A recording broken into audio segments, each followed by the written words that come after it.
It sucks that the only game in the Growlanser series to make it to PAL territories was the 5th game, but at least the story of Heritage of War appears to be completely standalone, requiring no knowledge of the previous games in the series, so I was able to dive straight in. Now, I have seen gameplay of previous entries before, and it seems somewhat different from what Heritage of War has to offer. However, I am unable to judge which has the better combat system.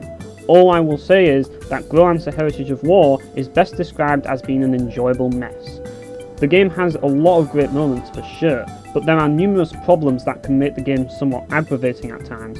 I will say though that most of them are minor issues that don't really ruin the experience for me, though I can see them being quite bothersome for some. I think the best thing to cover first would be the game's combat, because it truly is a double-edged sword in so many ways. Unlike previous entries where you had to input commands for every character, you can now freely move your main character in real time, giving the illusion that you are playing something along the lines of Final Fantasy XII. However, your other party members will either act on their own or require commands to be input by the player, and the result of this can be a mixed bag. Sometimes characters will be unable to move when told to, because there is an enemy in the way that interrupts the move command, forcing them to auto-attack. Other times, they will be staggered, which means that you are unable to give them commands at all, including having them move. This can not only make them completely unusable for the rest of the fight if the staggers stack, but it can also mean that they are unable to move away from danger, leading them to getting killed completely. In situations like these, it is often better to revive them just so they can start with an empty stagger gauge, which sounds counterintuitive, but in these situations, it really is better to let them die than waste heals on them. Sure, you could move your main character to attack the enemies that are hurting them, but that isn't always possible in certain missions. Ultimately though, I didn't really find this to be too much of a nuisance personally, as I was able to find ways to circumvent these issues. Other things that can be considered a bit of a nuisance at times is being blocked by certain enemies or allies, though on the plus side, you can use this to your advantage to block enemies too. The whole combat system is rather unintuitive in how you are expected to utilise its mechanics, but if you can get over this, there's a lot of fun to be had in regards to coming up with interesting, albeit unusual strategies to complete certain missions. Speaking of which, pretty much all of the major fights are classed as missions, and these missions have certain conditions that can lead to varying results. Sometimes you can fail a mission and get off scot-free. Other times you will be greeted with a game over screen. It's difficult to know which conditions will lead to a game over, and which will simply let you carry on after a failed mission. There are also the mission clear and mission complete conditions. Mission clear is what you get when you don't fail a mission, whereas mission complete yields more bonuses to experience, money and character affinity, but to get a mission complete, you have to satisfy additional conditions on top of merely preventing a failed mission. This is where things get kinda complicated, because there is no indication of what conditions are required to get a mission complete, and one mission in particular requires you to prevent an object from being thrown twice, which is an absolute ball ache. The thing about this mission that sucks is that the conditions for reaching a mission complete are unknown to just about everyone. Even the guide on GameFAQs doesn't tell you how to get it. That being said, however, if it wasn't for a guide, I would have no hope getting any of the mission complete, because there is no way of knowing how to acquire them. There is a conditions section in the main menu which details the conditions required for victory, as well as the defeat conditions, but that's it. For this reason, I highly recommend using a guide for this game, just to figure out what the mission complete conditions are before a fight. That way you can set yourself up for a greater challenge, with greater satisfaction upon completing a mission. You don't have to read the boss strategies if you don't want to. I mean, it's more fun to come up with your own after all, so don't feel like you're cheating by using a guide, because if you skip past the strategies section, then you're not spoiling the challenge for yourself. The missions themselves are a mixed bag. Some are laughably easy, some are really challenging and satisfying to overcome, while others are cheap, frustrating ordeals which can be quite bothersome, especially for those not following a guide. Particularly the mission where you have to prevent the object from being thrown twice. Fuck that mission. There were many times where I had to follow a guide just to figure out how to complete a mission after failing it previously, and found out that it was actually a lot easier than I originally thought. For example, the very first mission requires you to save all of the allied officers on the map. At first it sounds like the hardest mission ever, since the number of enemies on the field are so overwhelming that by rescuing one of them, another will likely die. Upon reading the guide, I found out that you can simply walk up to them and grab the item on their corpse, which apparently counts as saving them. It felt like a slap in the face after I had spent hours trying to come up with an effective strategy to rescue them all, whilst preventing a mission failure. There are many other missions later on in the game that have this problem, and it can be extremely aggravating to deal with. That being said, however, some of the missions are actually quite fun to do. There's a great variety of missions available to you throughout the game, some of which are made considerably easier if your characters have certain skills available to them, but can be quite difficult if they don't. There's quite a bit of freedom to come up with your own strategies to deal with situations, and this is where the main appeal of the game's combat comes into play. I found the huge scale battles to be the most fun missions personally, as you felt like you were completely overwhelmed. These missions can take seemingly ages, and can often feel like a battle of attrition at times, but this makes it all the more satisfying to get a mission complete up here on the screen after a long struggle. The ability to move around freely with your character while your allies obey your commands makes for a more dynamic experience than your average strategy game, and this does wonders for the game's pacing. As regular battles on the field go by so quickly, you'll barely get to hear the battle music play out. This carries over to the missions as well, as while they do emphasise strategy, they don't feel like a long slog to get through like your typical tactical RPG, since every character moves and acts quickly. If you're looking for a fast-paced strategy RPG, then Growlanser Heritage of War might be the game you are looking for. But if the issues are too bothersome, it may be better to play a synchronised time strategy game like Valk Profile 2 or Resonance of Fate.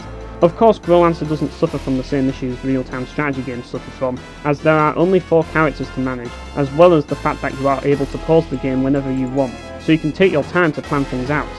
Overall, while the system works well enough, you kind of have to accept the messiness of it to be able to enjoy it. Now, another thing that may seem daunting at first is the plate system. Now, I absolutely adore this system, since it allows for so much freedom in how I can customise my character's abilities. The downside is that it can be rather tricky to get used to, and can feel quite overwhelming at times. Characters will learn skills so rapidly that it can feel like a chore changing your plates every 5 minutes. Thankfully, any narc points received after killing enemies will not be wasted if you forget to change your flow for a maximised plate path, and they will carry over when you change flow to another plate path, filling in all the plates that aren't maximised in that path. So there's no pressure to constantly fiddle around with the plates. Later on you can buy items which allow you to swap and replace plates, as well as the ability to change the direction of the plate's path. So if you make a mistake, you can always correct it later.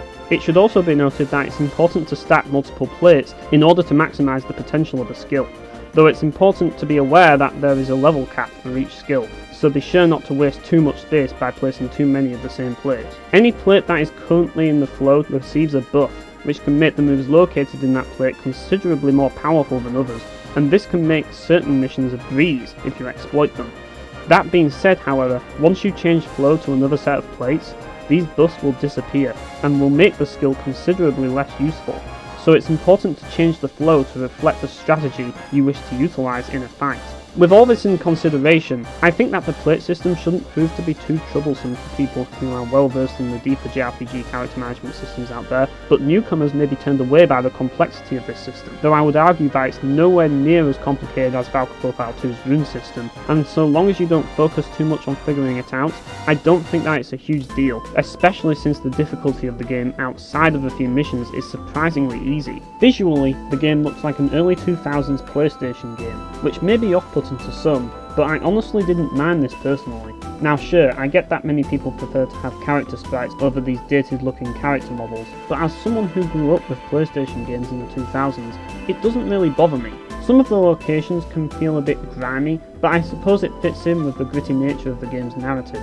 While the visuals may be dull for the most part, the anime artwork more than makes up for it, as it has that 90s anime vibe that is so incredibly striking you forget about all of the bland landscapes and dated character models. Honestly though, I wouldn't say that the visuals are terrible as a whole, though outside of the anime artwork, there's nothing particularly noteworthy about them. The music is one of those cases where it gets the job done, but doesn't particularly excel in any way. There are some catchy tracks to listen to throughout the game, which is nice and all, but some of the music is kind of bland, particularly in dungeons. My god, those dungeons have such boring music. Thankfully the towns have some much nicer tracks. The field area music in particular has an insanely catchy song, probably the catchiest song in the game, which is good because you'll be hearing it a lot. Much like the visuals, I can't exactly say the soundtrack as a whole is terrible, but it doesn't particularly stand out as being something special. What surprises me the most about Growlanser Heritage of War is how the game handles its story. It's always great when a game's story is told from multiple perspectives, and Growlanser Heritage of War manages to do this so damn well that I honestly found it to be the most engrossing aspect of the game. Not only does this allow for so much world building, but it also allows players to become attached to all the major characters prior to the events of the main role to make the experience of the main story so much more impactful. There's so much nuance to these characters and how their values shape their actions, as well as the emotional responses they present in each situation. It really makes the characters feel human in the sense that they are both morally ambiguous and flawed. Even the villains, as despicable as they may be, can be somewhat sympathetic with their ideals, despite their horrible actions.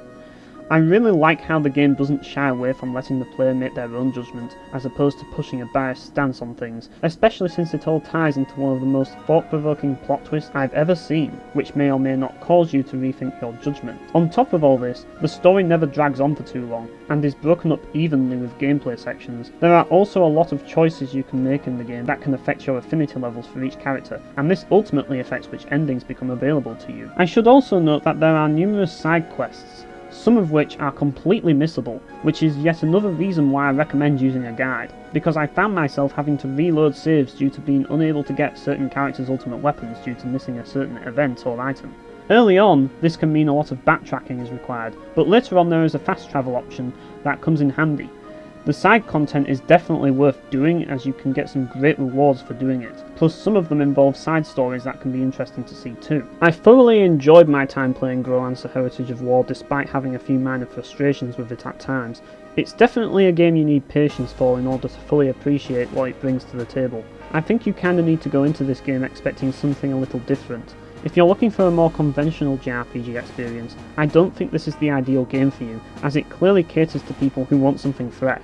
Then again, if you are looking for something fresh, and aren't bothered by the game's messy design, it may be worth a shot.